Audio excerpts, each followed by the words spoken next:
할렐루야. 제가 좀 감기가 걸려가지고 목소리가 그러니까 이해하시고 들으시길 바랍니다. 오늘은 온유한 자는이라는 제목으로 하나님의 말씀을 대언하도록 하겠습니다. 한 번은 책을 읽다 보니까 이런 재미난 이야기가 있었습니다. 한 여자분이 그 집에 강아지를 입양하게 됐는데 강아지가 생각보다 잘 짖고 포악하고 물려고 하고 하는 그런 버릇을 가진 것이었습니다. 그래서 이 강아지를 또 선물 받았는데 다시 갖다 주긴 그렇고 어떻게든 훈련을 시켜야 되겠다 생각이 들어서 서점에 가서 강아지를 어떻게 훈련시킬 것인가 하는 책을 한 권을 사왔다는 것입니다. 그러면서 그 서문을 읽어보니까 이대로만 하면 아무리 포악한 개라 할지라도 잘 길들여져서 아주 온순한 개가 된다라는 이야기를 듣고 그걸 보면서 한 장 한 장 읽기 시작을 했는데요. 그런데 그 책을 읽는 순간 머릿속에 성강처럼 번쩍하는 생각이 드는 게 있었습니다. 그게 뭐냐면 성격이 급하고 강한 것을 아주 자랑스럽게 생각하는 남편을 이 책도를 하면은 잘하면 아주 남편도 온순해지겠다 하는 생각이 드는 것이었습니다. 그래서 강아지에게도 그 책이 시키는 대로 하고요, 남편에게도 그 책이 시키는 대로 했다는 것입니다. 조금이라도 잘했을 때는 열심히 칭찬을 해주었다는 것입니다. 어떻게 그래 물 많이 튀었어라고 하지 않고 설거지를 해도 너무 잘했다고 그리고 칭찬을 해주고 또 잘한 일에 대해서는 반드시 보상을 해주었다는 거예요. 그리고 또 때로는 강아지에게 하는 것처럼 머리와 목도 부드럽게 만져주기도 했다는 것입니다. 이렇게 인내로 꾸준하게 그 훈련 과정을 실시한 결과 아주 큰 성공을 거두어서 개도 온순한 개가 되었고 남편도 성격이 급하고 강한 사람이 아주 딴 사람이 되었다는 것입니다. 그래서 너무 감사하다 속으로 쾌재를 불렀는데요. 그런데 그 꿈은 한 달이 지나지 않아서 박살이 났다고 합니다. 왜냐하면 남편이 장롱 속에서 그 책을 발견했기 때문이었습니다. 나를 강아지 취급하냐라고 하며 남편은 펄펄 뛰기 시작했고 결국 이전보다 더 강하고 포악한 못된 남편이 되고 말았다라는 이야기였습니다. 그 이야기를 읽고 혼자 웃음을 지어본 적이 있습니다만 여러분, 흔히 사람들은 이 여자분의 남편처럼 강한 것이 좋은 것이라고 생각을 합니다. 왜냐하면 강해야 이 세상을 살아갈 때 뒤처지거나 남들에게 무시당하지 않고 잘 살 수 있다라고 생각을 하기 때문에 그렇습니다. 그러다 보니 세상이 복잡해지면 복잡해질수록 세상이 발전하면 발전할수록 나의 강함을, 내가 대단함을, 내가 더 흔들리지 않고 나는 어떤 일에도 조금 더 그가지 않음을 자랑하며 그걸 위해서 권력을 추구하고 더 많은 것을 소유하기를 사모하고 그런 모습을 보이며 살아가더라라고 이야기를 합니다만, 그런데 오늘 본문의 말씀에 보면 주님께서는 팔복을 말씀하시면서 세 번째 복에 대해서 말씀하실 때에 이런 내용과 전혀 어울리지 않는 말씀을 하시더라는 거예요. 오늘 본문 5절 말씀 앞을 보시며 한번 같이 읽어보시겠습니다. 시작. 온유한 자는 아멘. 무슨 말씀입니까? 이는 세상 사람이 생각하는 것처럼 강하고 힘이 있는 사람이 복이 있는 것이 아니라 오히려 온유한 사람이 복이 있다라고 말씀을 하시더라는 거예요. 그러면 여러분, 주님이 말씀하시는 온유한 사람은 어떤 사람을 말하는 것일까요? 이에 대해 원어 성경에 보면요, 온유하다는 말은 프라우스라는 말로 사용을 하고 있는데 이 말은 두 가지 방향으로 뜻을 가지고 있는 말입니다. 먼저는 하나님께 대한 뜻을 가지고 있고요, 또 하나는 사람에 대한 뜻을 가지고 있더라는 거예요. 그러니까 하나님에 대해서 온유하고 사람에 대해서 온유하다, 그렇게 두 가지 뜻을 갖고 있더라는 거예요. 그래서 하나님께 대해서 온유한 사람, 또 사람에 대해서 온유한 사람, 이런 사람을 하나님이 축복하시며 그가 복이 있다. 그가 약속을 땅을 누릴 것이가 아니라 하나님의 약속을 누릴 것이다 라고 말씀을 하고 있는데, 바라기는 오늘 이 말씀을 통해 저와 여러분 모두는 하나님에 대해서 또 사람에 대해서 온유한 사람들이 되셔서 온유한 사람에게 주시는 놀라운 복이 저와 여러분의 삶 속에 간증이 되시기를 주님의 이름으로 간절히 축원을 드립니다. 그러면 주님이 오늘 우리들에게 온유한 사람이 복이 있다고 말씀하시는 그 온유한 사람의 뜻은 구체적으로 무슨 의미인가? 그 내용을 살펴보면요, 먼저 첫째로 앞을 보시며 같이 한번 읽어보시겠습니다. 시작. 하나님께 대해서는 하나님의 인도와 섭리에 대해 분개하거나 불평하지 않고 순종하는 사람을 말하는 것입니다. 아멘. 무슨 말씀입니까? 온유하다는 말에는 하나님에 대한 온유함도 있고 사람에 대한 온유함도 있는데, 특별히 하나님께 대한 온유함이 뭐냐? 하나님의 인도하심과 섭리에 대해서 분배하거나 불평하지 않고 순종하며 아멘하며 따라가는 것이 바로 하나님께 대한 온유라는 것입니다. 하나님이 나에게 최선의 길을 허락하여 주셨습니다. 하나님이 나에게 가장 좋은 길을 허락하여 주셨습니다 라고 인정하며 따라가는 게, 그게 하나님께 대한 온유라는 거예요. 성경 말씀에 보면 이런 모습이 있는 대표적인 사람이 나오는데요, 바로 그는 예수님의 어머니였던 마리아였습니다.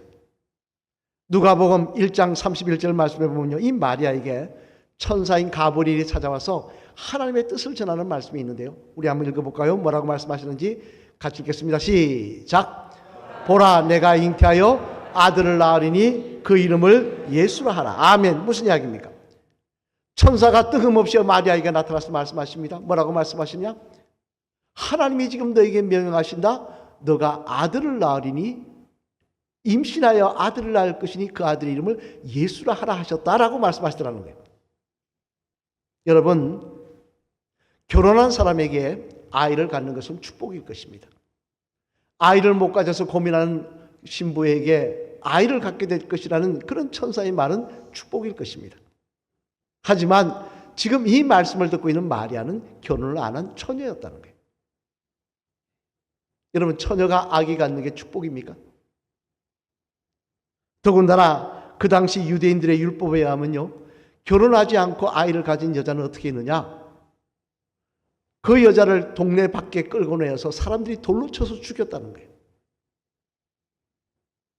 아기를 가지면 배가 가만히 있습니까? 점점 불러오지 않습니까? 들통날 거 아니겠습니까?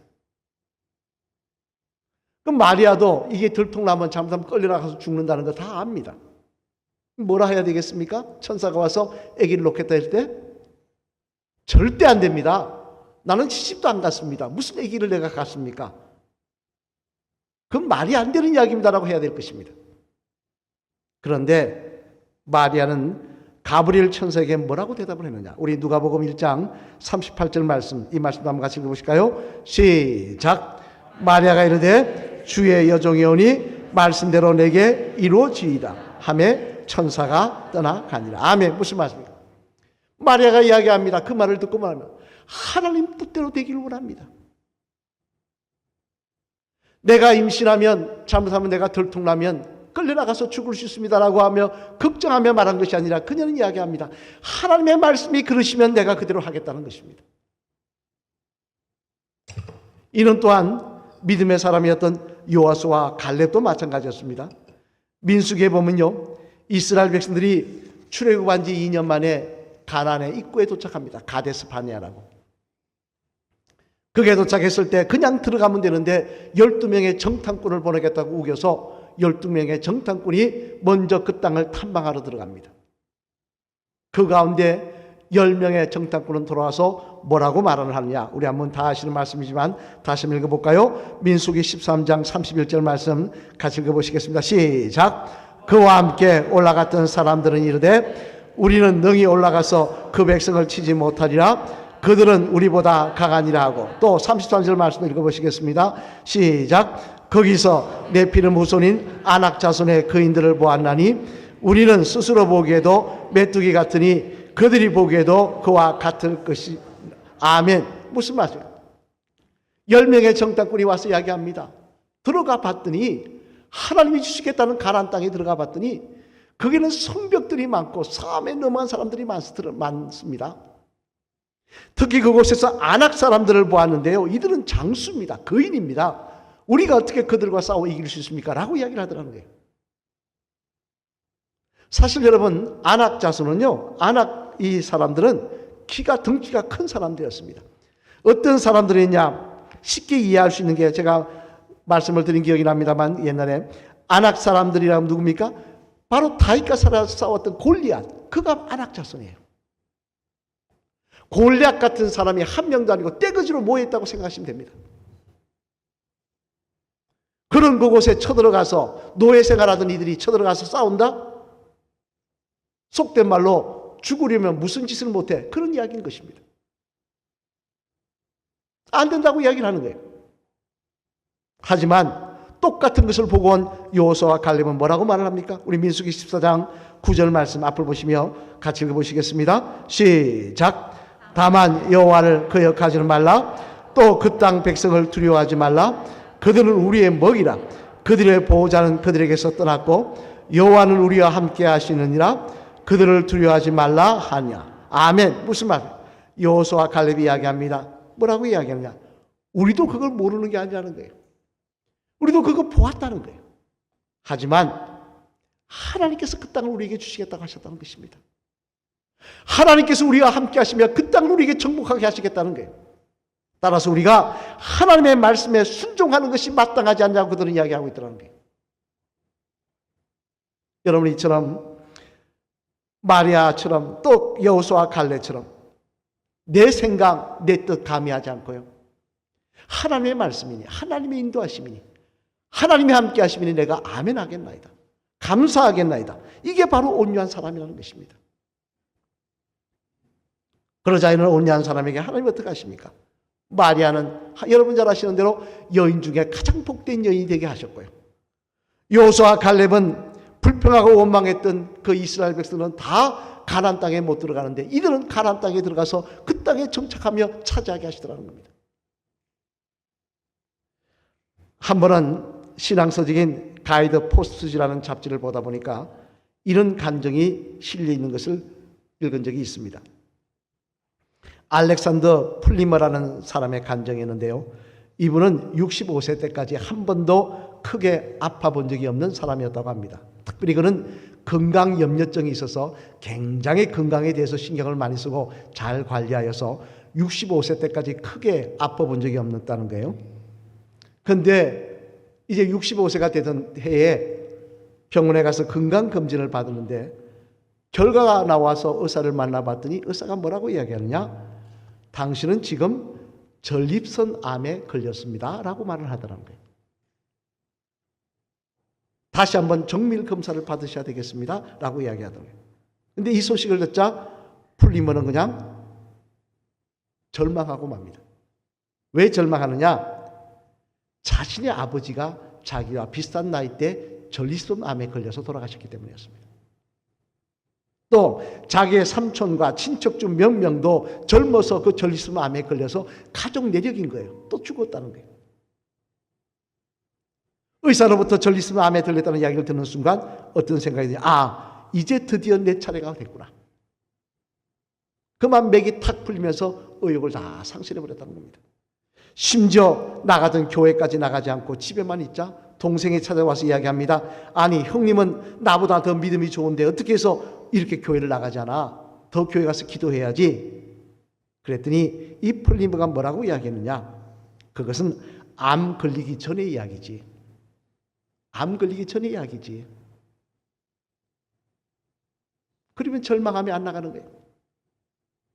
그러다가 하루는 누워서 있다가 성경을 심심하니까 이것저것 뒤척여서 성경을 읽다가 우연히 이사야서 41장 9절로 10절 말씀을 읽는데요, 그 말씀이 그의 가슴 속을 파고 들어옵니다. 우리 한번 읽어볼까요? 이사야서 41장 9절로 10절 말씀 같이 읽겠습니다. 시작. 땅 모퉁이에서부터 너를 부르고 내게 이르기를 너는 나의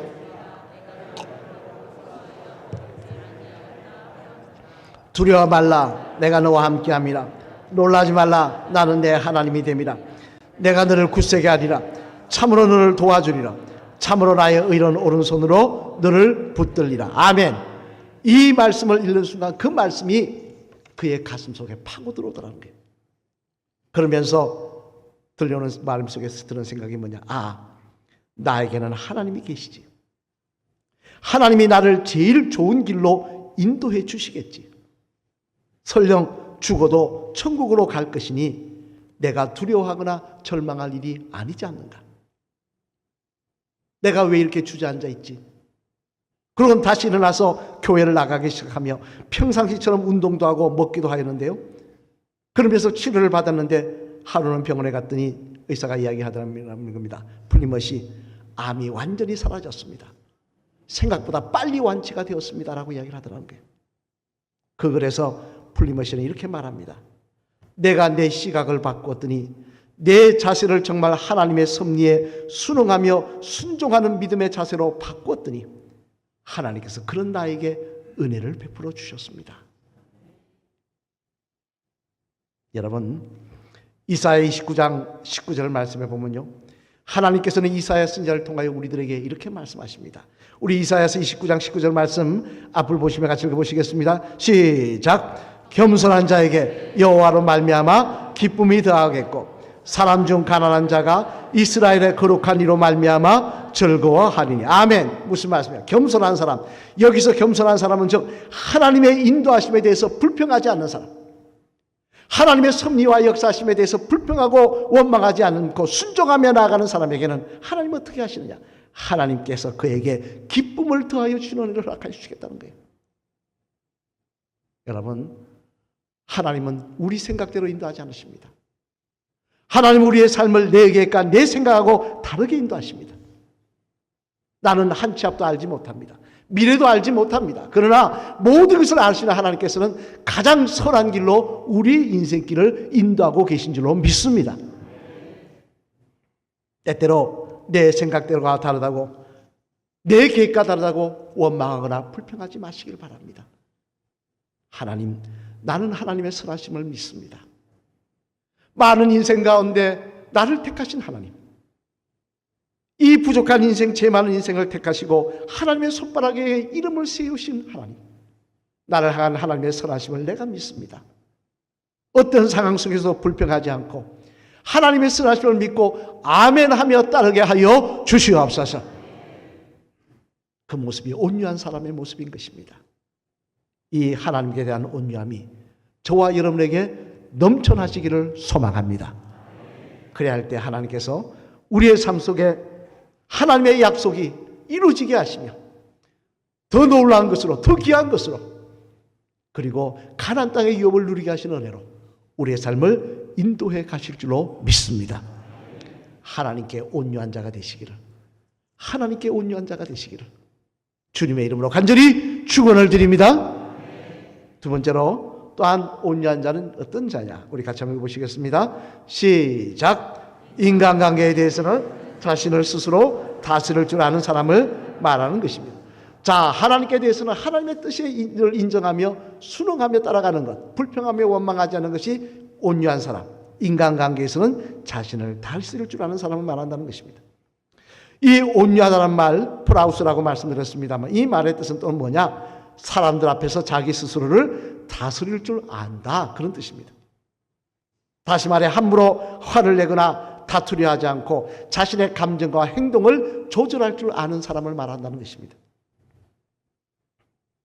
미국의 작은 마을에 한 목사님이 계시는데요. 빌리 션더라는 목사님인데요. 이분에게 하루는 그 교인 중에 좀 까칠하고 성격이 급하고 아주 까칠한 한 성도님이 찾아오셔서, 부임 되시는 성도님이 찾아오셔서 이렇게 자기를 자랑하며 말을 하더라는 겁니다. 목사님, 저는요 성질 잘 되는 거 아시죠? 그 제가 흠인 줄 알고 있어요. 그래도요 저는 자랑할 게 있습니다. 뭔지 아세요? 그러니까 뭡니까? 그랬더니 저는 금방 풀려요 그러더랍니다. 저는 금방 풀려요. 화내도 금방 풀려요. 그게 제 자랑할 겁니다 그러더라는 거예요. 그래서 목사님이, 이 빌리 션더 목사님이 그렇게 대답해 주더라고 합니다. 아, 금방 풀리는 거 참 좋은 겁니다. 뭐 금방 풀릴 수 있죠. 그러나 성도님이 성냄으로 인해서 누군가의 마음에 상처가 남겼다면 그 상처는 오래오래 아주 오래 간다는 사실을 아시기를 바랍니다. 본인이 풀렸다고 다 끝나는 게 아니라는 거예요. 상대방의 마음속에는 상처를 새겨주었다는 거예요. 이건 성도가 해서는 안 될 일입니다라고 했다는 겁니다. 여러분, 우리는 흔히 쉽게 화를 냅니다. 나는 원래 그래. 나는 성격이 그래. 남을 다투는 일을 아무렇지 않게 생각합니다. 인간끼리 모여있으면 그럴 수 있지. 그런데 여러분, 우리가 알아야 될 것은요, 세상에서는 그럴지 몰라도 성도끼리는 그래서는 안 된다는 거예요. 하나님의 일을 하는 자리에서는 그래서는 안 된다는 거예요. 왜냐하면요, 성경에서 하나님께서 이렇게 경고하시고 있기 때문에 그렇습니다. 우리 야고보서 1장 19절로 20절 말씀 앞을 보시며 같이 한번 읽어보실까요? 시작! 내 사랑하는 형제들아, 너희가 알지니 사람마다 듣기는 속해하고 사람이 성내는 것이 하나님의 의를 이루지 못함이라. 아멘. 무슨 말씀입니까? 사람의 성내는 것이 인간관계만 무너지고 다투는 것이 있는 것이 아니라 하나님의 의가 일어나지 못하도록 방해한다는 것입니다. 맨날 내 기분대로 내 생각대로 고함 지르고 화를 내며 서로 싸우는데 그곳에 무슨 하나님의 화평이 임하겠으며 어떻게 하나님의 역사가 일어날 수가 있겠습니까? 이뿐만 아니라 잠언 29장 22절 말씀에도 보면요, 또 이렇게 말씀하십니다. 잠언 29장 22절 말씀도 같이 읽어보실까요? 같이 읽겠습니다. 시작! 노하는 자는 다툼을 일으키고 성내는 자는 범죄함이 많으니라. 아멘. 무슨 이야기입니까? 성내는 일에는 반드시 마귀의 역사가 일어난다는 거예요. 그래서 하나님의 영광을 드러내는 것이 아니라 마귀의 영광을 드러내는 일이 일어나게 된다는 것입니다. 여러분, 당장 여러분, 사람을 미워하면 어떻게 됩니까? 미워하는 죄만 짓는 겁니까? 주님 말씀하십니다. 미워하면 살인죄 짓는 것이라고. 우리가 믿는다고 하면서 마음에 맨날 살인죄만 짓고 살아서 되겠습니까? 어떻게 그러고 하나님 앞에 하나님 나의 삶을 함께 해달라고 이야기할 수 있겠습니까? 따라서 성도는 자신을 다스릴 줄 아는 모습이어야 되는 겁니다. 내 기분대로, 내 감정대로, 내 생각대로 함부로 말하는 것이 아니라 자신을 차지할 줄 알아야 되는 것입니다. 그러면 어떻게 뿔뚝뿔뚝한 내 자신을 다스릴 수 있느냐? 이에 대해서 주님은 뭐라고 말씀하시냐? 성령의 도우심을 받으라고 말씀하십니다.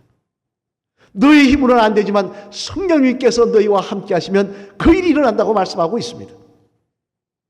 모세가 혈기의 사람 모세가 성령 충만하자 하나님께 온유한 사람으로 인정을 받게 되는 역사가 일어났던 것처럼 스데반 집사님이 성령 충만하자 돌에 맞아 죽으면서도 하나님 저들 불로 심판해달라고 이야기한 것이 아니라 저들을 용서해달라고 이야기하시는 것처럼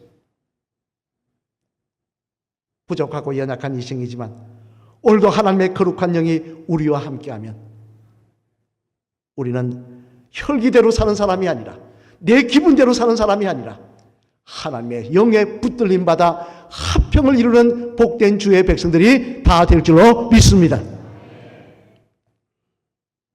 사랑하는 성도 여러분, 이제 말씀을 마치려고 합니다. 오늘 주님은 우리들에게 팔복 중 세 번째 복을 말씀하시면서 온유한 자가 복이 있다라고 말씀하셨습니다. 그 온유가 무엇이라고 말씀드렸습니까? 하나님께 대해서는 순종하며 순응하며 아멘하며 따라가는 것. 그게 하나님께 대한 온유라고 말씀드렸습니다. 사람에 대한 온유는 내 기분, 내 생각, 내 성질대로 살아가는 것이 아니라 양보하며 섬기며 겸손한 모습. 이를 위해 성령 충만을 사모하는 모습이 바로 사람에 대한 온유라고 말씀을 드렸습니다. 그러한 온유가 있을 때 하나님께서는 오늘도 우리를 기뻐하시며 우리의 삶 속에 약속하신 복으로 충만하게 인도하여 주시며 채워주실 줄로 믿습니다. 마지막 따라 하실까요? 집사님은 하나님과 사람 앞에서 온유하신 분이십니까? 그런 것 같습니까? 일부 예배도 물으니까 아멘이시던 않던데 우리 온유하지 않죠. 참 온유하지 않죠. 바라기는 따라하겠습니다. 바라기는 하나님과 사람 앞에 온유한 사람 되어서 하나님의 약속을 기업으로 누리시며 사시길 바랍니다. 할렐루야. 저는 하나님의 약속은 반드시 이루어진다고 믿습니다. 온유한 자에게 하나님 약속하시면 그 복이 진짜 우리의 간증이 될 줄로 믿습니다. 하나님 앞에 온유한 자, 사람 앞에 온유한 자, 소망하며 기도하며 나가시기를 바랍니다. 오늘 보면 5절 말씀 다시 한번 읽어볼까요? 같이 읽겠습니다. 시작. 온유한 자는 복이 있나니 그들이 땅을 기업으로 받을 것이며. 아멘. 땅을 기업으로 받는 게 땅 부자가 되겠다는 이야기 아닙니다. 하나님의 약속이 있다는 것입니다. 시편 37편 11절 말씀도 같이 읽겠습니다. 시작. 그러나 온유한 자들은 땅을 차지하며 풍성한 화평으로 즐거워하리로다. 아멘. 온유한 자에게는 하나님의 약속이 있으며 풍성한 화평으로 즐거워할 것이라는 것입니다. 바라기는 온유한 자로 살아가시는 저와 여러분 되셔서 온유하게 자에게 주시는 하나님의 축복이 저와 여러분의 삶 속에 간증이자 기쁨이 되시기를 주님의 이름으로 간절히 축원을 드립니다.